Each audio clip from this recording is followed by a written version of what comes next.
Aleluia. Queridos, eu quero apresentar a vocês um amigo, um irmão, um presente. Eu ganhei um presente de Deus. E vocês também ganharam, porque o presente a gente compartilha, né? Não são todos, mas esse eu vou compartilhar com vocês. Pastor João, lá da Igreja Batista Alameda, em Santa Felicidade, em Curitiba. Um amigo, nós conhecemos lá no Bambu. Você vai falar, como conheceu no Bambu? Como que você conhece alguém no Bambu? É a expressão que é conhecido o local onde os pastores se reúnem lá no retiro. Eu, o pastor Felipe, o Robson, o Érico, os demais pastores, nós tivemos o privilégio de conhecer o pastor João, jovem, e um homem de Deus, um homem que inspira a gente quando ministra, alguém que a gente conhece e vê que o coração dele é um coração que já foi comprado, né? Quando você encontra alguém cujo coração já foi comprado, você sabe que não está à venda, porque já foi comprado, né? Então não está mais à venda. Quando você conversa com alguém cujo coração ainda não foi comprado, dependendo do preço a pessoa vende, mas quando o coração já é comprado, pastor João, vamos recebê-lo com uma salva de palmas ao Senhor Jesus Cristo pela vida. Boa noite, irmãos, graça e paz, amém? Você está feliz? Que bênção conhecer essa igreja. Primeira vez que eu estou em Osasco. E vocês já estão sendo uma bênção na minha vida. Eu estou sendo amado, cuidado. Esse pastor é um pai, né? um paizão. Pastor Gerson, essa comunidade, sua família. E sei que eu também ganhei um amigo, pastor. Experiência, eu gosto de trocar experiência, conversar com gente madura, com gente que já está bem na frente, porque eu vim para cá também para aprender. Você pode dizer amém? Amém. Preletor de fora, é bênção, mas o maná que sai dali é uma bênção daquelas, porque tem que pregar todo domingo e tem que ser top, né, pastor? Então, a gente está aqui com muita alegria, muita satisfação, privilégio, é uma honra estar aqui com vocês. Eu sou, como o pastor Gerson falou, Igreja Batista Alameda em Santa Felicidade, porque ela é filha. Então, a igreja sede, a Alameda, ela está no Bigorrilho, em um outro bairro, e o pai ficou lá, e Deus fez esse milagre, né, de abrir uma igreja nova, plantar uma igreja em outro bairro, e Deus fez todo o entendimento para nós abrirmos essa igreja, plantarmos essa igreja com 20 pessoas. No decorrer das ministrações eu vou falar sobre isso, do que Deus está fazendo lá. Mas eu fiquei vindo aqui hoje com o pastor Gerson apaixonado, porque você percebe o carinho e também o espaço de vocês. Que bênção, irmãos. A igreja está linda, vocês estão de parabéns. Eu queria que você aplaudisse a Deus pela sua vida, pela vida do seu irmão que está aqui. Amém? Glória a Deus, glória a Deus, glória a Deus. É bom estarmos numa igreja onde a gente percebe a presença de Deus. A presença de Deus está aqui, Ele é real. E uma convicção que eu tenho é que Ele vai nos tocar nesses dias. Ele vai fazer algo em nós e através de nós. Quantos recebem isso? Amém? Sou casado com a pastora Débora. E eu tenho 2 filhas, uma de 13 anos, a Eduarda, e uma de 9, a Laura. E nós estamos ali nessa vida que eu considero uma vida muito especial, que é ser um pastor e chamado por Deus ali. E eu trago o abraço do meu pai, também que é pastor da sede, meu discipulador, meu mentor, aquele que tem me ensinado, que tem caminhado comigo. E eu falei com ele: pai, aqui é muito legal, aqui é muito top. Ele que bênção. Então, é um pastor que trabalha com libertação há 42 anos, cura e libertação. Pensa um homem cheio do Espírito Santo, é meu pai. Pensa num homem. Pensa num homem assim que você olha para ele e você só vê Jesus. Até quando ele está nervoso é legal. Sabe? Vai ver aquela pessoa assim, o marido faz isso com as mulheres, né? Com as esposas. Meu amor, você nervosa, olha, é uma bênção. você fica linda, nervosa. Amém, homens? Não é tão amém, não. Mas ele até nervoso é gente boa. E eu amo meu pai, eu honro ele. Se eu pudesse, eu honraria muito mais. Mas a gente é feliz, nós estamos felizes. Nossa família é uma bênção. Eu louvo a Deus na família que eu nasci. E eu estou aqui hoje para trazer esse recado de Deus, né? Essa palavra que eu sei que vai mexer com você. Eu queria que você abrisse seu coração.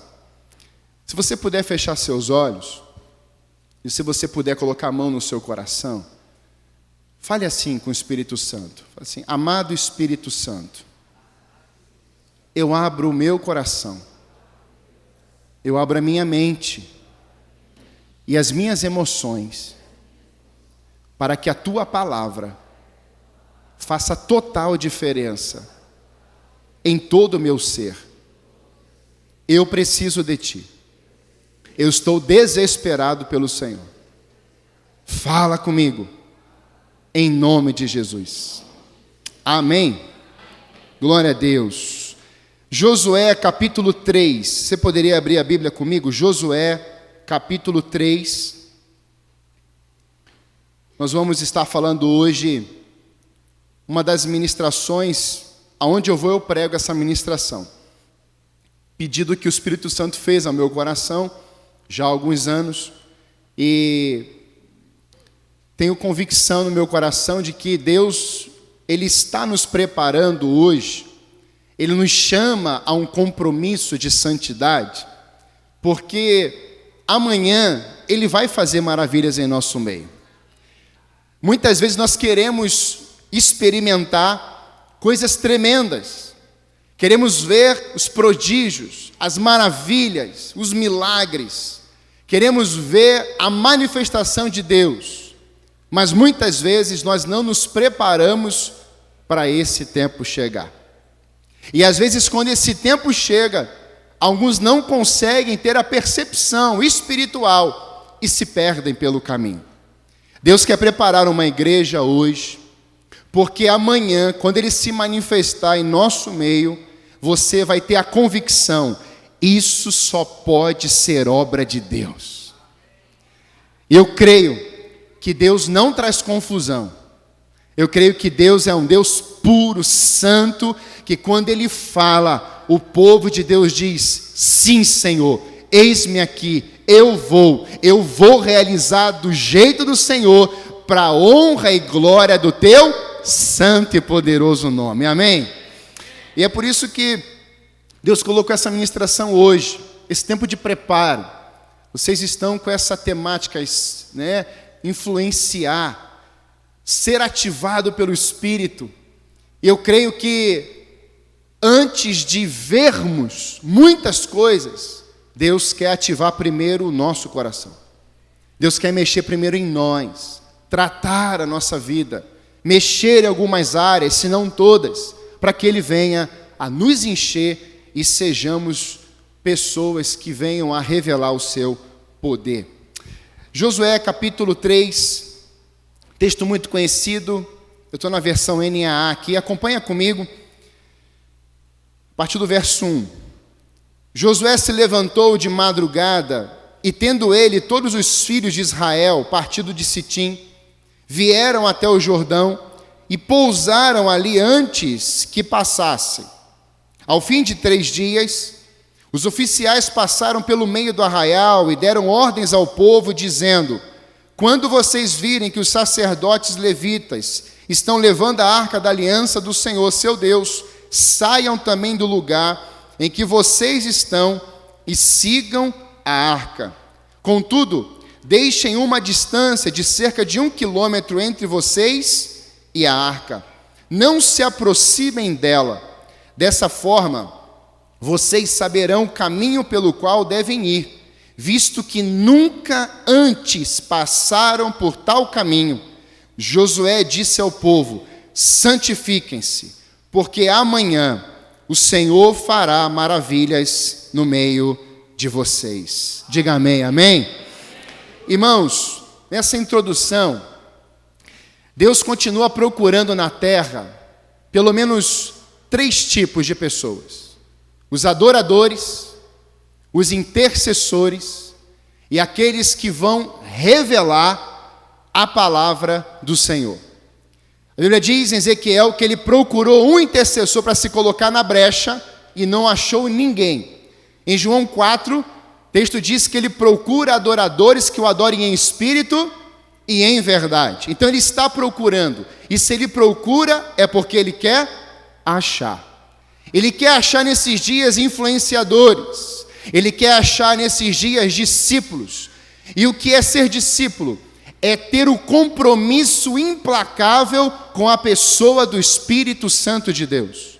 Se a igreja nesses dias tiver um compromisso com o céu, um compromisso com o trono da glória de Deus, como diz Apocalipse capítulo 4, e depois dessas coisas, ele vai chamar João a ter uma visão do trono da glória de Deus. Ele diz: suba para cá. E quando nós subimos até esse lugar, recebemos revelação, recebemos direção, recebemos a visão especial do trono de Deus, mas nós não ficamos lá, nós descemos até a terra e assim executamos conforme a obra do Senhor que Ele nos revelou dentro daquele ambiente. E Deus está procurando esse povo hoje. Quantos querem ser achados por Deus hoje aqui? Faz assim com a mão. Quantos querem ser adoradores, intercessores? Quantos querem ser tocados e, ao ser tocados, revelarão esse poder de Deus? E isso é rico, é poderoso, porque quando nós somos encontrados por Deus, marcados por Deus, nós deixamos marcas na geração. E Deus não quer que a igreja deixe mancha mais. Deus quer que a igreja deixe marcas. Olha para o teu vizinho e fala assim: você vai deixar marcas e não manchas. Chegou a nossa vez de deixarmos marcas de fé, legados de fé. E sabe, quando eu olho para isso, eu percebo que Deus, Ele deseja fazer isso nos tocando. Se você ler o profeta Zacarias, você vai ver a visão do toque de Deus que é revelada através do seu profeta, onde a glória do Senhor seria tão poderosa que tocaria as panelas de Jerusalém e os sinetes dos cavalos. Sabe o que a Bíblia está dizendo? De que Deus viria sobre a nação, sobre o povo, e Ele tocaria em todos, de um jeito extraordinário. E eu creio que Deus, quando envia Jesus Cristo, quando Cristo é encarnado, o Verbo de Deus na terra, Ele vai realizar esses toques. Ele vai curar o cego de nascença em João capítulo 9. Aquele cego que Jesus Cristo para e faz um lodo e vai reconstruir ou criar um olho naquele cego. Você já pensou nisso? Por que Jesus cospe no chão, faz um lodo e vai e coloca lá e faz ele enxergar? E naquele momento as pessoas ficam perplexas, porque os judeus, eles não tinham essa visão de que Jesus era Deus. E ali, Jesus Cristo vai revelar o poder do Criador. E na minha visão, Ele vai criar um olho na vida daquele cego. E quando Jesus Cristo tocou, quando Jesus Cristo tocou naquele cego, Jesus Cristo simplesmente disse: agora, quando eu tocar em você, você terá uma visão. Quando Jesus toca em você, Ele te dá uma visão. Você entendeu isso? Quando Jesus Cristo toca nos seus olhos, Ele te dá uma visão, para que você pare de enxergar o que você quer enxergar e você agarre a visão que Deus tem para a sua vida. Tudo começa com uma visão. Amém, irmãos? Ele também tocou naquele esquife do filho da viúva de Naim. Irmãos, isso é tão poderoso, porque aquele jovem estava morto. Jesus Cristo chega de um grande avivamento, e ali está a viúva, levando seu filho com cortejo fúnebre, pessoas chorando. E naquele momento Jesus Cristo tem um olhar para aquela mulher, Jesus olha para aquela mulher e diz: não chores. Foi o jeito de Jesus tocar. E quando Jesus Cristo diz: não chores, aquela mulher poderia ter dito tantas coisas, mas ela está conversando com Jesus. Jesus vai tocar naquele esquife, e aquele jovem vai se assentar, e ele vai conversar com Jesus. Jesus Cristo quer hoje tocar nas nossas vidas por completo, para que a gente volte a ter diálogos com Ele. Ele é a fonte da nossa vida, Ele é a fonte da nossa sabedoria, Ele precisa ser o centro do nosso coração. E ali aquele jovem volta a viver. Talvez hoje você esteja nesse quadro como esse cego, mas talvez você esteja nesse quadro como aquele jovem morto espiritualmente, morto na sua alma, morto nos relacionamentos, mas hoje Jesus está aqui para te tocar. Ele vai fazer você se assentar nesse lugar, você vai voltar a conversar com Ele, e as pessoas vão perguntar para você: quem fez isso com você? Você será influenciador, porque você vai anunciar: o nome de Jesus me curou. Eu não sabia quem Ele era, mas Ele tirou aquela enfermidade da minha visão, Ele me deu uma visão, Ele aqueceu meu coração, e Ele me fez nascer de novo a partir da palavra dEle. E é por isso, irmãos, eu dei um mau jeito aqui, você viu? No meu joelho. É coisa de jogador, sabe? Não, ele deu um estalo. Então, levanta a mão aí para mim. Ministra aqui no meu joelho, por favor, que eu não entendi nada agora. Mas nós vamos com dor ou sem dor, com o joelho dando a mancadinha ou não. Você pode me abençoar? Erga as mãos para cá, porque vai embora. Se você orar aí, nós vamos unir aqui e nós vamos ver uma ativação de fé. Glória a Deus. Eu acho que o Espírito Santo permitiu isso aqui, para nós vermos uma cura aqui, e você vai ser ativado pela fé do Espírito Santo de Deus agora, e você vai ministrar na vida desse pregador hoje aqui, amém? Então começa a me abençoar, diga: Senhor, tire essa dor, tire esse incômodo, coloque esse joelho no lugar, mexe nele aí, Senhor, em nome de Jesus. Eu recebo isso, eu recebo. Já está melhorando, já está indo embora. Aleluia, aleluia. Glória a Deus, glória a Deus. Você pode aplaudir ao Senhor?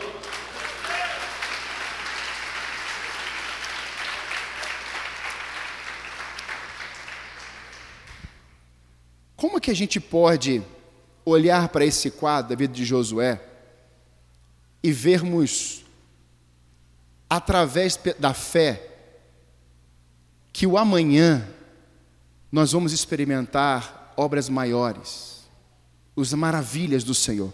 Como? Através de passos de fé, irmãos. Irmãos, a igreja não chegou até aqui por passos da incredulidade. A igreja não chegou até aqui por um acidente. A igreja não chegou até aqui porque esse pastor tem um coração, essa família é uma bênção. A igreja chegou até aqui porque ela caminha na palavra.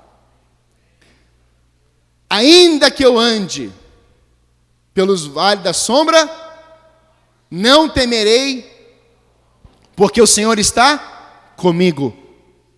Lâmpada para os meus pés é a tua, e luz para o meu. Ou seja, a igreja não caminha pelo que vê, a igreja caminha pelo poder da sua palavra, a palavra de Deus, amém? E é isso que eu queria construir com a igreja hoje. Se nós queremos experimentar essa ativação, essas maravilhas do Senhor amanhã, nós precisamos dar passos de fé. E sabe qual é a maior estratégia de Satanás hoje? É fazer com que a igreja dê passos da incredulidade. Você lembra quando o anjo desceu lá na sinagoga, e o Zacarias, o pai de João Batista, estava lá fazendo um serviço sacerdotal? Quando o anjo desce, e Zacarias e Isabel orando, e o anjo fala: você será pai, Isabel será mãe. Ou seja, ele trouxe um recado da presença de Deus, foi Deus que decretou aquilo. O que ele diz? Eu já sou velho. Então, porque você duvidou, foi incrédulo, você vai ficar mudo. Isso que o diabo quer fazer hoje, com que a igreja fique muda. ela não tenha mais voz, ela não tenha mais fé, ela não queira mais buscar a obra extraordinária de Deus, agindo com salvação, agindo com cura, milagres, maravilhas, libertação. E se a igreja abrir mão disso, irmãos, onde é que nós vamos parar? Então é mediante aos passos de fé, porque os legados que vão ficar são legados de fé. Eu creio nisso poderosamente, porque nossos filhos, a geração futura, ela precisa experimentar isso. Por isso, em primeiro lugar, o primeiro passo de fé que eu queria deixar para que você experimente as maravilhas do Senhor amanhã, tenha expectativa e convicção pelo cumprimento das promessas de Deus. Você pode repetir comigo? Tenha expectativa e convicção pelo cumprimento das promessas de Deus. Isso é rico, porque o Salmo 40 vai dizer: esperei confiantemente no Senhor, Ele se inclinou para mim e ouviu o meu grito de socorro.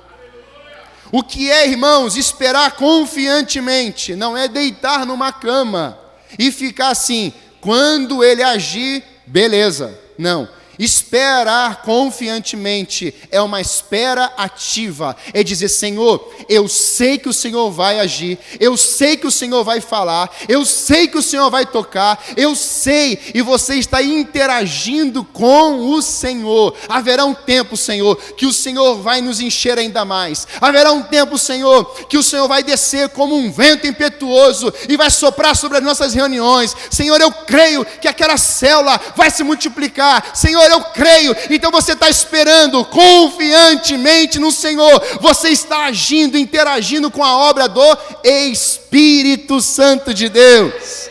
Não é uma espera passiva, é uma espera ativa. Contemple as promessas do seu Deus.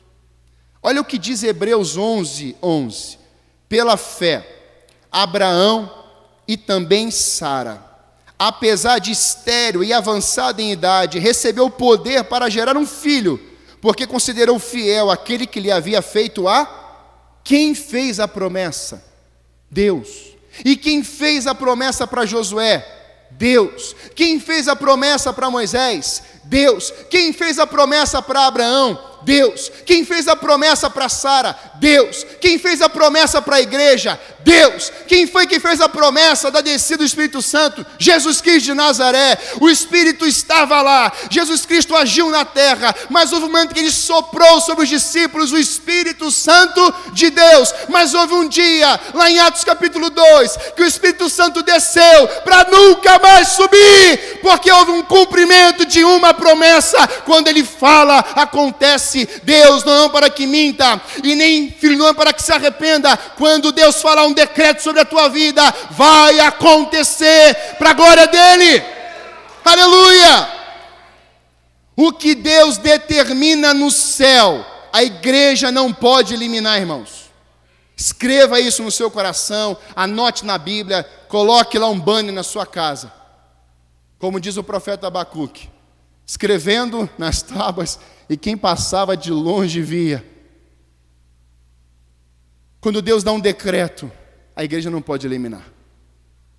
Porque se a igreja eliminar, quem perde é só ela. Mas quando você agarra essas promessas, independentemente dos cenários, você contempla, porque se Ele falou, Ele cumpre. E na história de Josué nós vemos isso. É riquíssimo essa história. Nós estamos vendo um povo que vai adentrar ou passar pelo Rio Jordão.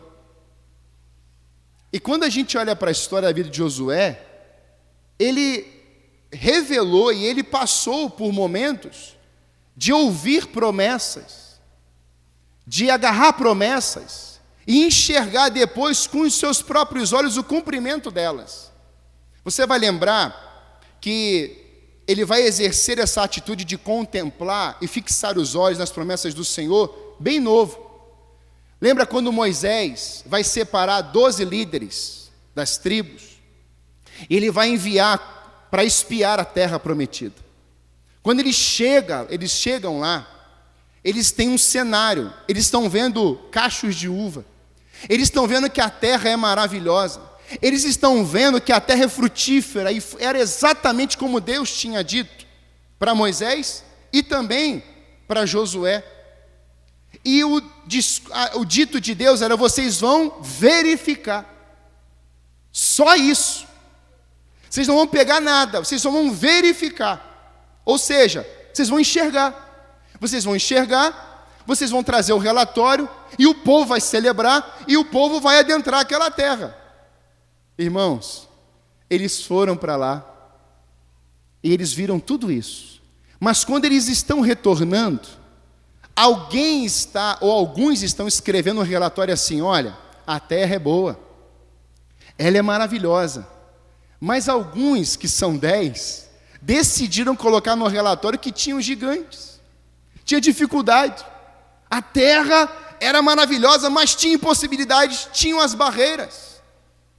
E Josué e Caleb ali assim: pelo amor de Deus, gente, a terra é boa. E você vê até a expressão de Caleb: calem-se, vocês não estão entendendo, Deus falou. Mas eles voltam, e quando eles voltam, o que fica forte não foram as palavras de Josué e Caleb. O que ficou forte foram as palavras dos 10 no relatório negativo. E por causa daquele relatório negativo, Deus diz: Moisés, esse povo não vai conquistar a terra prometida, mas Josué e Caleb vão entrar. Isso é tão poderoso, irmãos, porque os anos vão se passando. Os anos vão se passando. Os anos vão se passando. E chega um determinado momento, irmãos, que Josué e Caleb vão entrar naquela terra. Eles vão conquistar aquela terra. Caleb vai entrar na terra com 82 anos. Pensa nisso. Agora eles estão contemplando essa terra. E quando eu percebo, irmãos, essa realidade, eu olho que os nossos próprios olhos, muitas vezes, vão enxergar o quê? As impossibilidades. Sabe o que esse povo vai dizer lá em Números 13? Também vimos gigantes, filhos de Anak, descendentes dos gigantes, e éramos aos nossos olhos como gafanhotos, e assim também éramos aos seus olhos. Sabe do que eles se chamaram quando eles voltaram para trazer o relatório? Nós somos gafanhotos, gente. Nós não somos conquistadores. Então eles criaram em si uma identidade de gafanhotos. Nós vamos ser eliminados. E o que Deus disse que nós somos? Filhos amados, escolhidos, geração eleita, sacerdócio real, nação santa, povo comprado. Então por que aquele povo chegou com um relatório negativo? Porque eles não tinham expectativa e muito menos convicção da promessa que Deus tinha dito. Quando eu olho para isso, irmãos, eu percebo que aqui Josué está vendo a mesma coisa. O Rio Jordão está na sua frente, mas ele pode olhar para trás e dizer: eu contemplei as promessas de Deus na vida do meu mentor Moisés. Eu contemplei as promessas de Deus no deserto. Eu vi água brotando da rocha também. Eu vi maná caindo do céu. Josué era um jovem no deserto. Eu pude ver as maravilhas de Deus. Você imagina o que Josué viu? Então Josué tinha uma convicção: ele fez, ele faz e ele fará. É o Salmo 126. Grandes coisas fez o Senhor, e por isso estamos alegres. Se Ele fez, irmãos, no passado, Ele poderá realizar as mesmas obras nos dias de hoje. É isso que Abacuque vai dizer: aviva-nos, Senhor, faz de novo, Senhor, vem, Senhor, como o Senhor fez no passado, as inúmeras ações do teu Espírito na igreja primitiva, as inúmeras ações do teu Espírito na igreja que Paulo plantou, as inúmeras ações do Espírito na igreja, quando os avivamentos foram acontecendo, faz de novo, Senhor, faz de novo, Senhor, faz de novo, nós já podemos enxergar, eu já posso ver. Eu quero te falar nessa noite que, irmãos, muitas vezes nós temos a síndrome do servo de Eliseu e o servo de Elias. Conhece essa síndrome? O servo de Eliseu está dentro da tenda com ele, chega para fora da tenda e vê o exército inimigo que foram atrás de Eliseu. E quando ele olha, ele fica apavorado. Ele volta e vê assim: Eliseu, o exército está aí fora. E Eliseu vem e ele faz uma oração: Senhor, abre os olhos, faça com que esse jovem tenha expectativa e convicção no teu poder, na tua obra. E os olhos daquele servo são abertos, e ele começa a enxergar o que estava por detrás daquele exército enorme. Ele começa a ver os guerreiros do Senhor, ele vê os anjos, ele vê as carruagens, e agora eles poderiam dizer: aquele que está do nosso lado é muito maior, é muito mais poderoso do que esse exército inimigo. Aleluia! Aleluia! Isso precisa mexer no nosso coração, irmãos, porque ele teve essa experiência. E o servo de Elias? Elias manda esse servo 7 vezes para ver se tinha alguma coisa no céu. E quando ele volta na 7ª vez, ele diz: eu vi uma nuvem do tamanho da mão de um homem. O servo de Elias viu a nuvem, mas pessoas que têm fé, convicção da promessa de Deus, não quer enxergar nuvem, já ouve o barulho da chuva pesada. É o que Elias disse: você enxerga uma nuvem, mas eu já estou ouvindo o som da chuva pesada sobre esse lugar. Eu quero declarar nessa noite: eu já estou ouvindo o som da chuva de avivamento sobre Osasco, para a honra e glória do nosso Deus. Aleluia! Eu já posso ouvir o seu marido sendo agora um filho amado de Deus, mulher. Eu já posso ouvir o quebrantamento na vida do seu filho que está desviado hoje. Eu já posso ver e ouvir aqueles que estão afastados, passando por aquela porta e dizendo: eu quero Jesus novamente, eu quero de um banquete, eu quero desse alimento, porque esse alimento é o alimento do céu. Aleluia! Nós temos que abandonar, irmãos, esse espírito de incredulidade. Infelizmente, nós temos hoje muitos líderes, e glória a Deus que não é o caso dessa igreja, que estão brincando de fé. Eu conheço a história de um pastor, e a ovelha dele me disse isso. Ele tinha uma resistência com pessoas que oravam por cura e o uso do óleo ungido. Pensa uma pessoa muito resistente. E um belo dia, mas ele não era só resistente, ele arrebentava com aqueles que faziam. Já viu aquelas pessoas que quando abre a boca, parece até uma serpente, faz... já viu? Era mais ou menos isso. Irmãos, esse homem teve uma experiência tão ruim. Um belo dia ele está num campo e vem um bicho e entra no ouvido dele.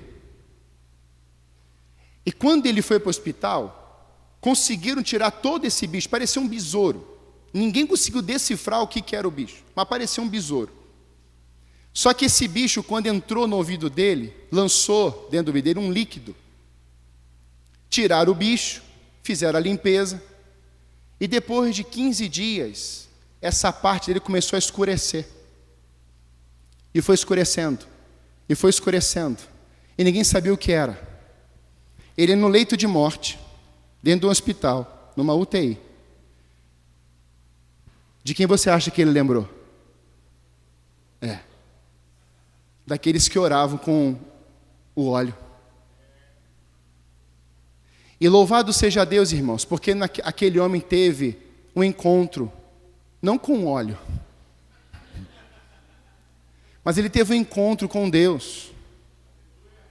Ele chamou aquele pastor que ele criticava tanto, ele pediu perdão.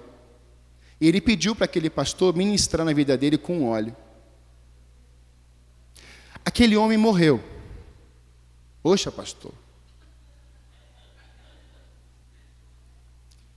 Mas antes da sua morte, irmãos, ele consertou as coisas. Se aquele pastor fosse mimizento, orgulhoso, falou assim: agora critica aí. Não dá vontade de fazer 6 vezes?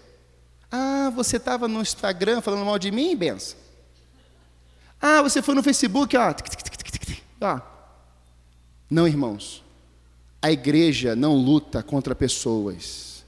A igreja precisa saber o que está em Efésios 6. A igreja precisa ser fortalecida no Senhor e na força do poder dEle, para combatermos contra as hostes malignas de Satanás. Nossa guerra não é contra a carne e contra sangue. Aquele pastor teve uma experiência. Por isso, às vezes o que Deus está fazendo em um lugar, não critique. O que Deus está fazendo em outro lugar, não critique. Porque Deus tem o jeito dEle, a vontade dEle é boa, agradável e perfeita.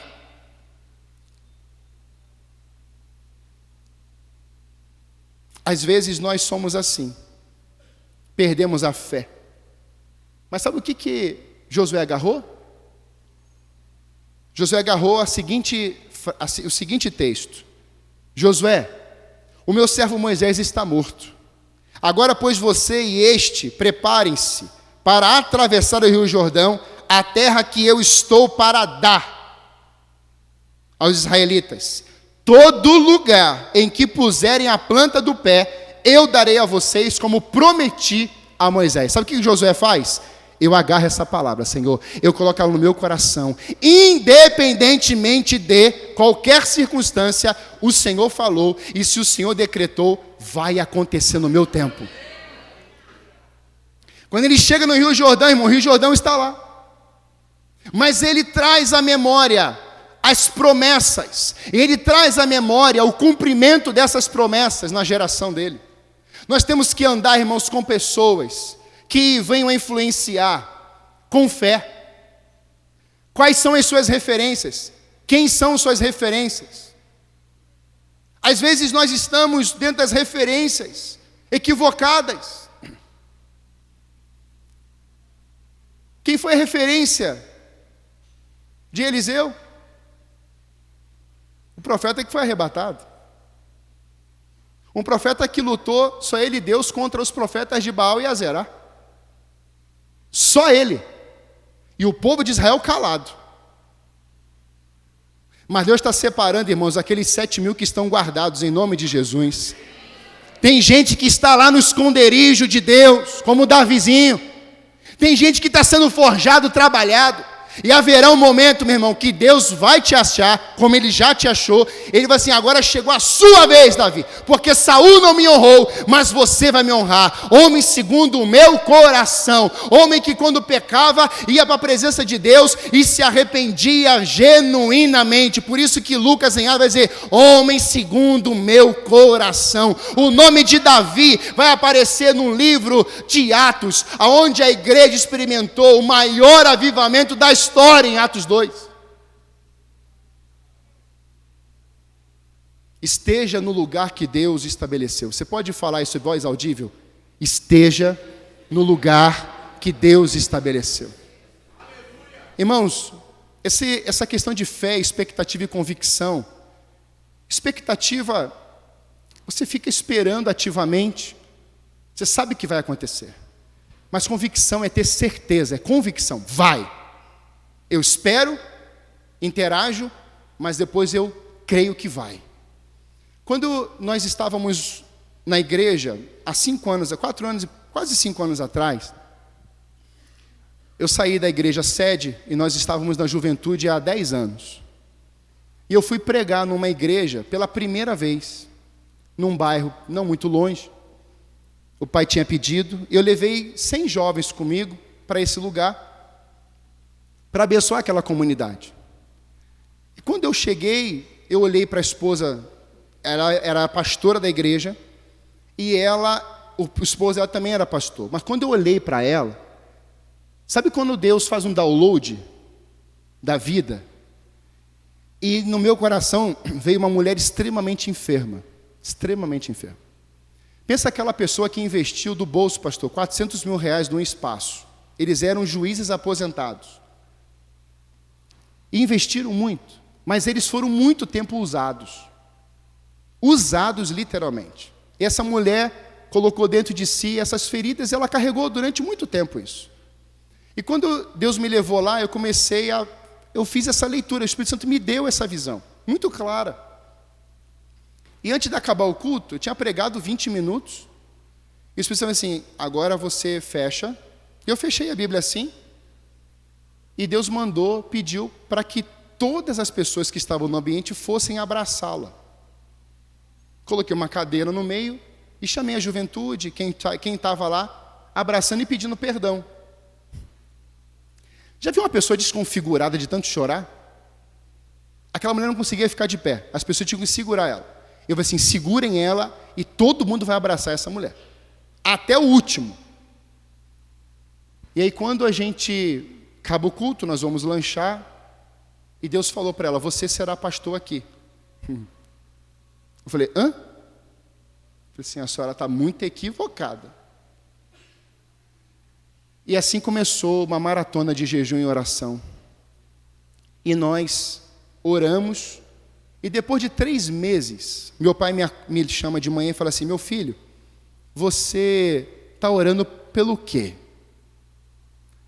Eu falei assim, por quê, pai? Essa noite Deus me acordou e eu fiquei chorando 2 horas e só vinha o seu nome no meu coração.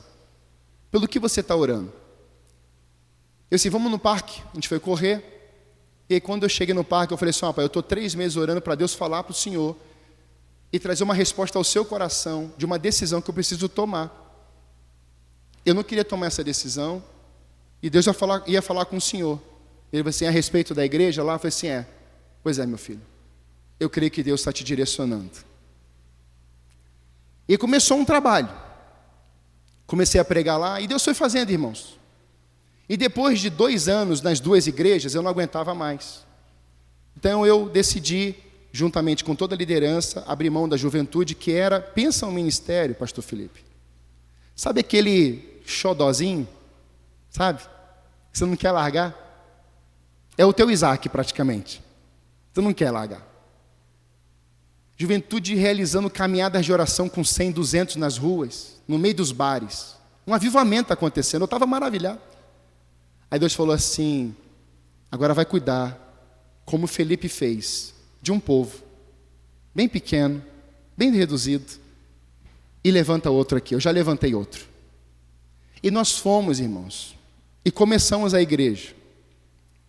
A inauguração, na posse, tinham 250 dentro, cabia 180. No domingo seguinte, tinha 40.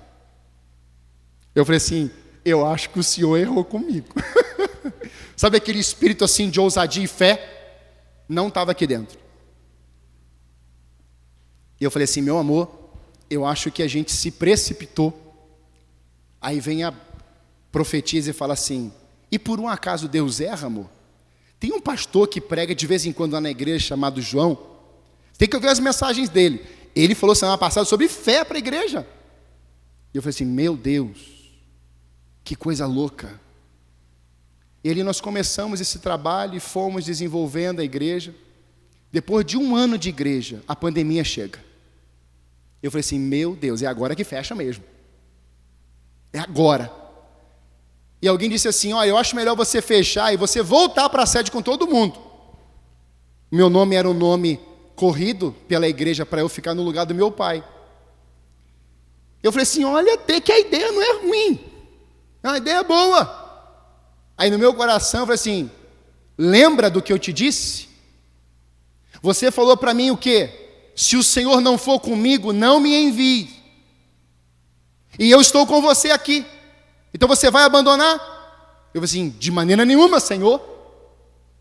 E permanecemos na pandemia, culto online, ninguém sentado. Você lembra disso? Vocês viveram isso? Meus irmãos, no primeiro ano da pandemia, a igreja triplicou online. Glória a Deus.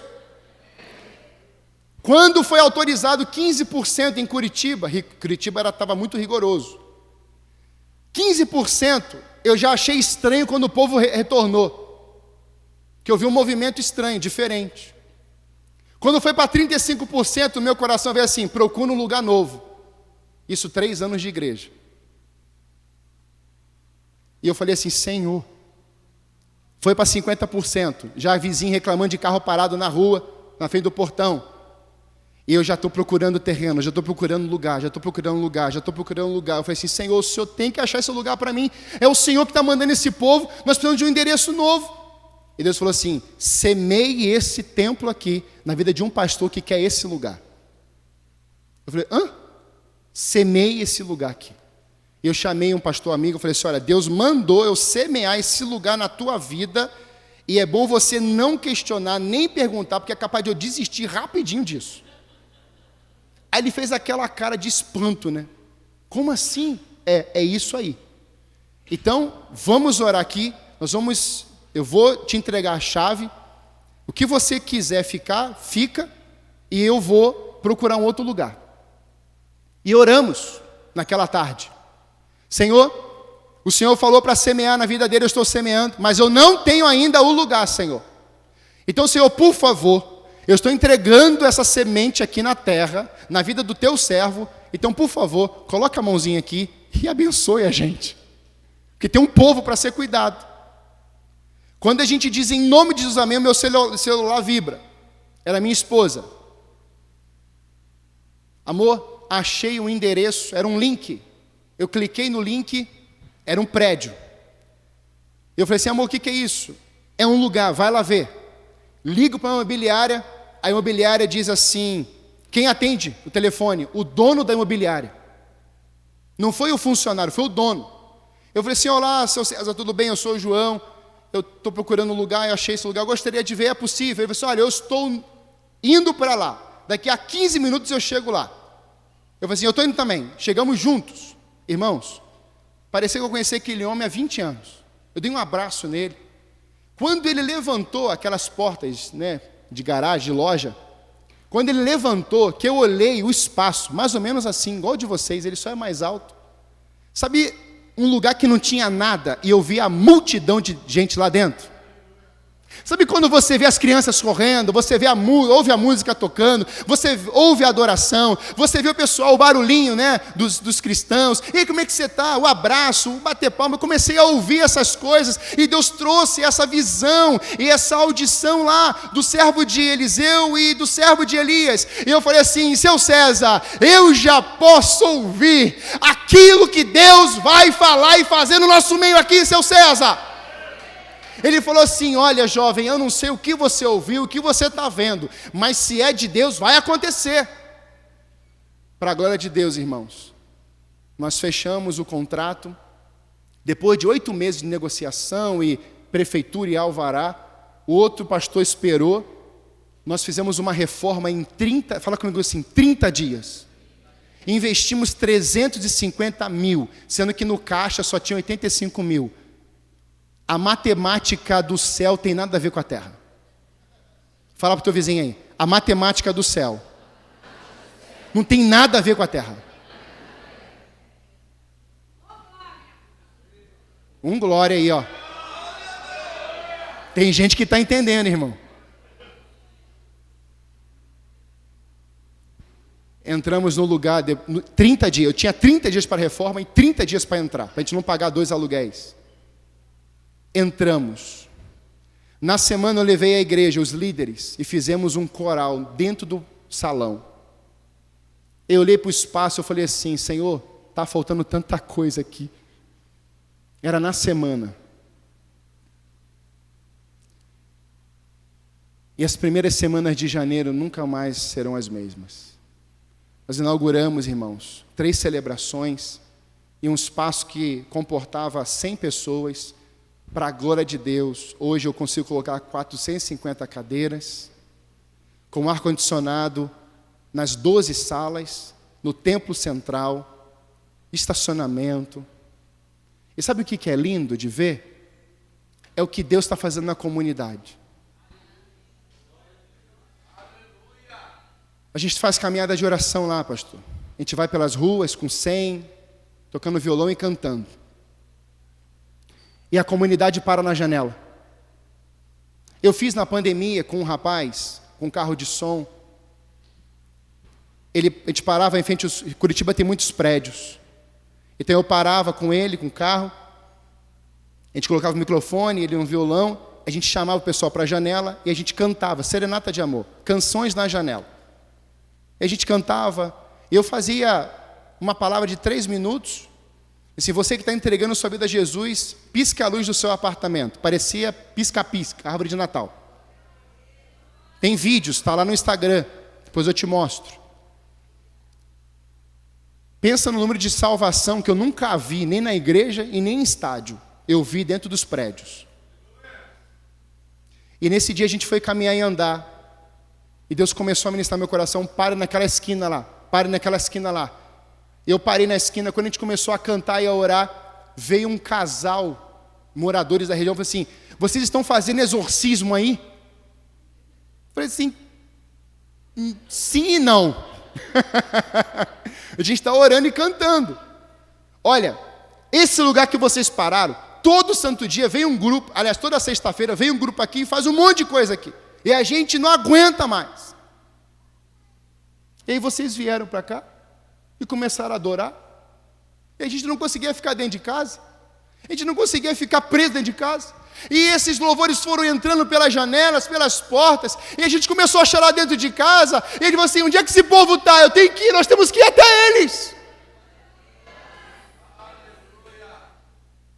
E a gente para na esquina seguinte, o morador sai do condomínio, o outro vem, meu pai morreu ontem, orem por mim. Irmãos, a igreja tem sido uma ferramenta de Deus nesses dias. Nós chegamos na pizzaria, agora a pizzaria do seu Marcos, Pastel de Vento. O nome da pizzaria é Pastel de Vento. Mas é a comida, pensa a comida maravilhosa. Irmãos, a gente foi numa pizzaria com 20 jovens, o cara tratou tão mal a gente, que os nossos jovens falaram assim, pastor, vamos para outra pizzaria. Eu falei assim, vocês que mandam. E fomos. Vamos lá. Chegamos lá. A pizzaria estava vazia. E chegamos, eu falei, pizzaria vazia, sábado é difícil, hein? E aí começamos a conversar, e estou vendo um senhor passando, uma senhora e uma funcionária. De repente a funcionária chega perto assim, ela fala assim, vocês vão pedir, o que vocês querem? Aí eu coloquei a mão no ombro dela e falei assim, você está bem com Jesus, filha? Ela começou a chorar. Ela falou assim, eu não estou muito bem não, eu sou desviada, e o meu irmão mora na rua, é viciado em drogas, ele está no Recife. Eu parei, chamei todos os 20 jovens, colocamos ela no meio e começamos a orar. Aquela menina chorava copiosamente.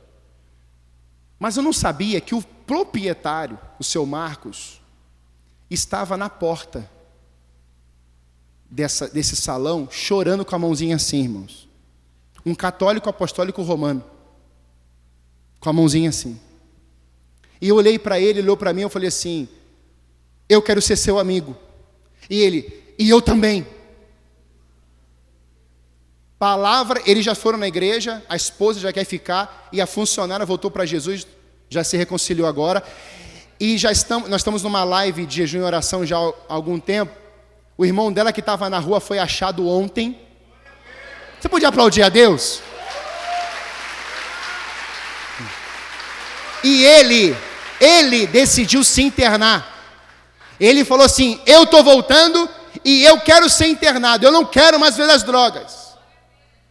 Irmãos, a pizzaria não tem um dia que não está mais cheia, vazia. Só está cheia. Todos os dias. O proprietário me chama, ele me vê de longe. O filho dele já está querendo frequentar a igreja. Os funcionários me chamam de pastor. Quando eu chego domingo à noite lá, eu vou todo domingo à noite. Quando eu chego domingo à noite lá, pastor, aí o pessoal já olha, né? E aí? Tem um membro da igreja, tem outro membro da igreja. O pessoal começou a frequentar a pizzaria dele, assim, pastor, tá todo mundo da igreja vindo aqui, a igreja é muito grande. Não é igreja muito grande não, mas o povo tem vindo aqui para te abençoar. Então, né, dá um descontinho, abençoa também eles. Irmãos, somos uma família hoje. esteja no lugar que Deus estabeleceu. Segundo, irmãos, eu vou para o terceiro, por causa do tempo.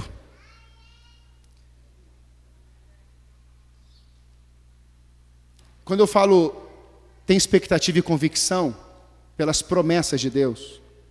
O segundo, ouça detalhadamente as instruções de Deus. O que Deus falou? Quando a arca passar, vocês vão atrás dela. Então, antes de você sair andando, a arca tem que ir à frente, amém? Nós não vamos à frente da arca, nós vamos atrás da arca. É a presença que vai, é o Senhor que está lá. Terceiro, decida passar pelo processo de santificação hoje, porque amanhã Ele vai fazer maravilhas. Passos de fé é isso, irmãos. Eu preciso entender que Ele fala, Ele cumpre. Eu agarro isso. Eu preciso entender que ouvir as instruções dEle é sabedoria, é voz de conhecimento, é voz de resolução. Vai acontecer. Mas eu preciso entender também que Ele quer fazer um processo em mim, para que eu experimente aquilo que Ele tem para o dia de amanhã. E o que Deus faz? Deus manda Josué ordenar ao povo: santifiquem-se. E sabe, irmãos, essa palavra santificar-se, eu entendo que Deus desejou e deseja trabalhar com a questão da consagração. É como se Deus estivesse dizendo assim: olha, consagrem-se, meus filhos, hoje. Porque se vocês se consagrarem hoje, o que eu vou fazer amanhã é muito maior do que vocês experimentaram hoje. Porque aquele que se consagra, irmãos, está renunciando a si e agarrando as verdades, os valores, os preceitos do Senhor. E é isso que Josué vai chamar o povo para viver. Olha, Deus mandou a gente se santificar. Agora eu te pergunto, dava tempo de pedir perdão para todo mundo? Vamos colocar aqui 2 milhões de pessoas, por baixo. Era isso que Deus estava dizendo? Olha, começa a pedir perdão aí para o povo. Não, irmãos. Deus estava querendo tratar o coração do povo. Antes do Jordão, antes da conquista, antes da ativação, antes de você querer enxergar obras maiores e conquistar uma terra que mana leite e mel, Deus está chamando a igreja nesses dias para ela se consagrar plenamente ao Senhor. Joel diz: voltem-se para mim de todo o coração, com choro, lamento e jejum. Ele vai dizer no final: depois dessas coisas, derramarei do meu espírito sobre toda a carne. Você pode não querer, você pode não estar orando, você pode não desejar, mas Jesus Cristo está orando, o Espírito Santo está agindo, e Deus declarou: derramarei, vai acontecer, haverá coisas tremendas de Deus nesses dias e nos próximos dias, até a volta dEle. É imperativo, vai acontecer. Quando a gente fala de consagração, tem a ver com retirar sandálias. É isso que ele faz ali. Olha o que está no verso 3, 5 e 7. Josué ordenou ao povo: santifiquem-se, pois amanhã o Senhor fará maravilha no meio de vocês. E o Senhor disse a Josué: hoje começarei a exaltá-lo à vista de todo Israel, para que saibam que estarei com você, como estive com Moisés. Irmãos, olhar para essa realidade aqui é entender que a santificação envolve tirar aquilo que é velho, aquilo que não tem mais, não se conecta mais com a presença do Senhor. Tem uma ferida, Deus quer tratar. O orgulho, Deus quer arrancar. É a amargura, é a raiz, Deus quer arrancar. São pecados, Deus quer ouvir dos teus lábios as confissões para Ele te sarar. Então o que esse povo ouve de Deus? Santifiquem-se. E sabe, na história nós temos isso. Porque para eles adentrarem a terra prometida, eles precisariam deixar o que naquele lado ali? As coisas velhas. Isso aconteceu na história. Moisés tem um encontro com a sarça. O que Deus fala? Moisés, tire as sandálias dos teus, porque o lugar que você está é terra santa. Irmãos, retirar as sandálias ou lavar os pés era uma prática quando as pessoas chegavam das aldeias, dentro das suas casas, ou na casa de algum parente ou amigo. Tinha lá uma bacia, um pano e água.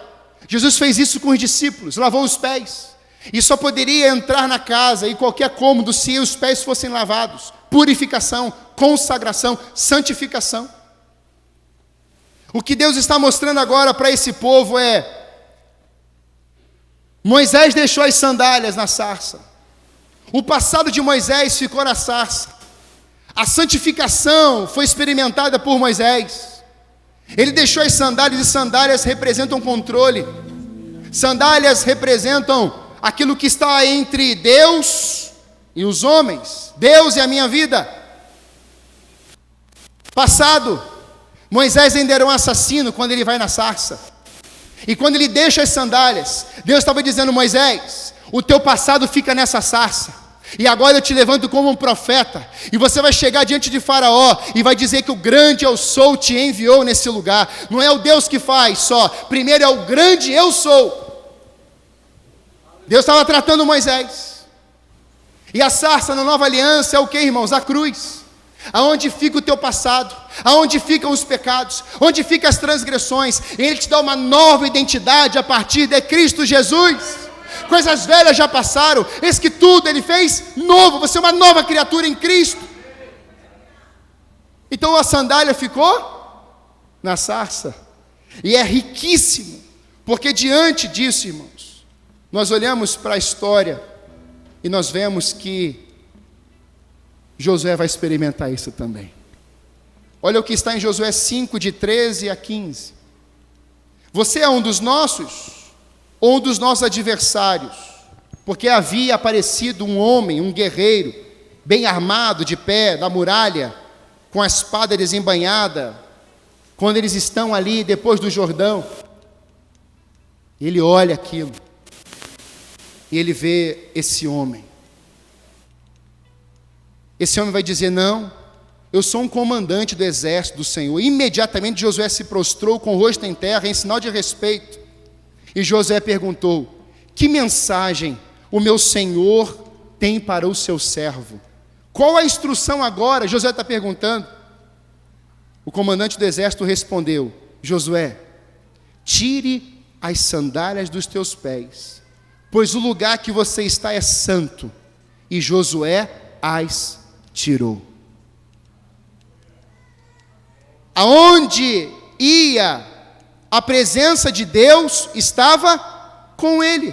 Aonde Moisés estava, a presença estava lá. Onde Josué estava, a presença de Deus estava lá. Mas foi preciso, irmãos, ouvir, tirar as sandálias e pisar naquela terra que Deus tinha decretado que seria do seu povo. Uma igreja, uma família, uma nação, povos que querem experimentar obras maravilhosas amanhã, precisará entregar-se completamente ao Senhor, terem seus corações santificados pelo poder do Espírito Santo de Deus, abandonar os seus sapatos velhos, suas sandálias velhas, andar descalço nesses dias. Charles Finney entra numa fábrica onde todas as pessoas que trabalhavam naquele lugar eram mulheres. Quando George Finney entra, as mulheres começaram a falar algumas besteiras, começaram a zombar dele. E George Finney, sem abrir a boca, vai andando no meio do salão. Era uma fábrica de costureiras. E quando George Finney ia andando, quando ele passava, ao passar, todas as mulheres começaram a cair, incontrolavelmente. Ele chega no final do salão, todo aquele povo estava prostrado, porque aquele homem decidiu andar descalço, diante da presença de Deus. Irmãos, quem calçou Moisés? A palavra. Quem calçou Josué? A palavra. E hoje, irmãos, às vezes nós estamos calçados em nós mesmos, calçados nas feridas do passado, calçados no orgulho, calçados na avareza, calçados no dinheiro, calçados em tantas coisas. Mas Deus está chamando uma igreja nesses últimos dias, diz o Senhor para nós: andem descalço na minha presença, porque quando eu estou à frente de vocês, eu calço vocês com a minha palavra. Vocês deixarão tudo isso para trás, e quando eu chegar naquele lugar, vocês verão a glória de Deus nesse lugar. Feche seus olhos, por favor.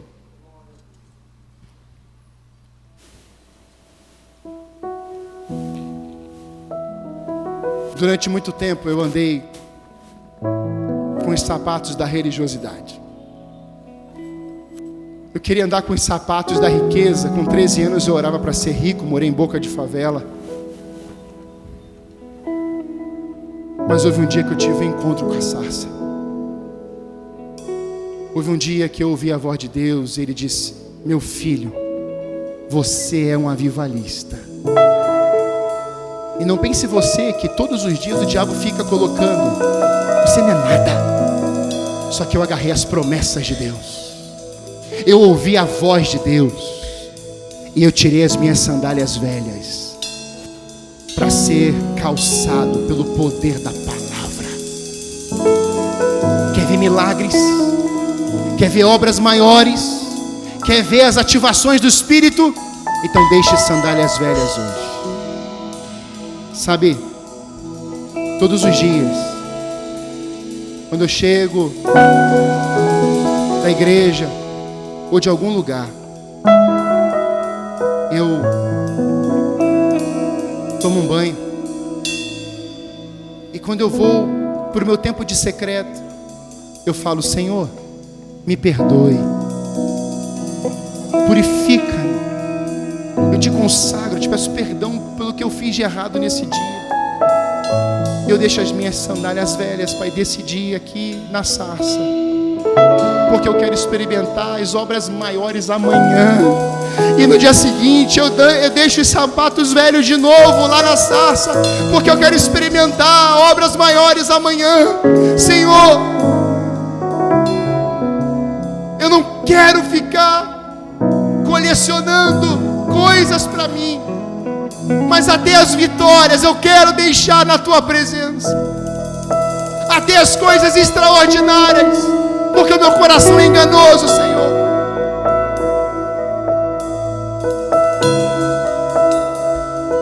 Você quer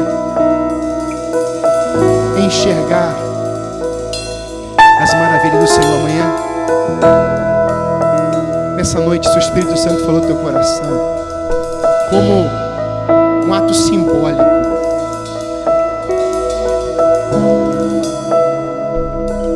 deixe suas sandálias velhas aqui no altar. As minhas já estão aqui,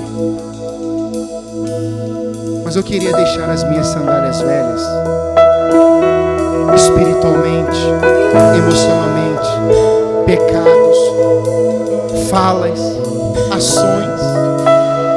O que é velho tem que ficar na sarça. Amanhã tem obras maiores, mas santifiquem-se hoje. É hoje, é hoje. E Deus começou a exaltar Josué naquele dia, mas as obras maiores foram no dia seguinte. Se você, igreja, se santificar hoje, amanhã, pela manhã e noite, eu tenho convicção de que obras maiores Deus fará em nosso meio. Aleluia!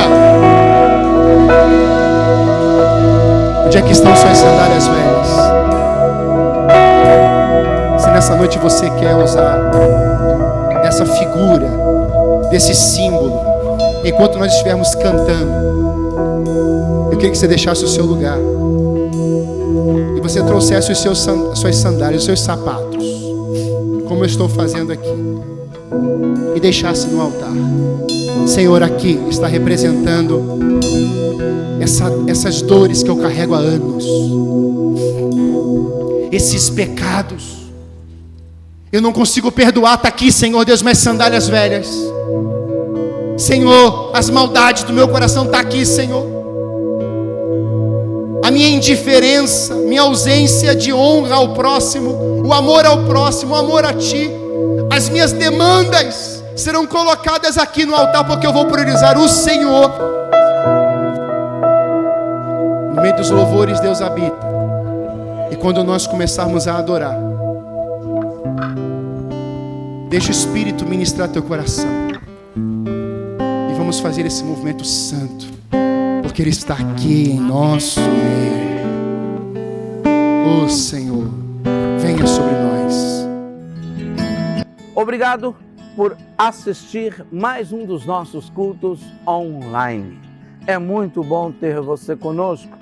É muito bom poder contar com você do outro lado. Mas queremos você aqui, visitando a comunidade Batista Mahanaim. Portanto, vem conosco. Os nossos cultos acontecem aos domingos, às 8 horas da manhã e também às 18 horas, comecinho da noite. Aonde nós ficamos? Aqui, na Avenida Cruzeiro do Sul, 360, Roxidale, Osasco, São Paulo. É sempre um prazer poder, junto com você, adorarmos e celebrarmos o Senhor em comunhão, ok? Nos acompanhe e continue nos acompanhando nas nossas mídias sociais. É muito bom ter você nesse caminho, nesse processo. Uma ótima semana. Deus abençoe a sua vida, família, trabalho. Até a próxima!